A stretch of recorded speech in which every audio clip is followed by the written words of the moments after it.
Ngayon, nagalit naman si Idol Raffy Tulfo mismo sa pangangabit issue mismo ni Andrea Brillantes kay Daniel Padilla. Tuluyan na ngang nabuwag ang love team na Katniel. Marami ang umiiyak at halos talagang nag-viral ito 1 week bago mag-release mismo ng statement itong si Kathryn Bernardo na totoo ang lahat ng mga kaganapan sa pagitan nila ni DJ.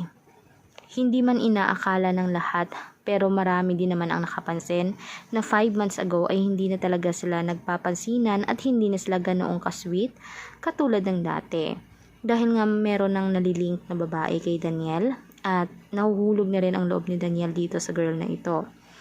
Marami din ang nachichismis na si Andrea nga ang mismong baby dati ni Daniel Padilla na talagang pinitas na niya ng huminog na.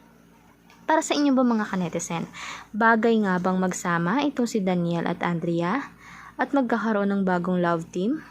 O mas ipapatuloy niyo pa rin ang pagsuporta sa Katniel? Kasi marami naman talaga hanggang ngayon, kahit nabuwag man, marami ang nagmamahal sa Katniel. 11 years sila sa industriya.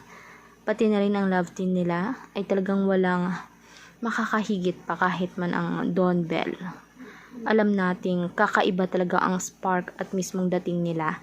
Basta sa movie, sa showbiz at sa industriya na ang pinag-uusapan.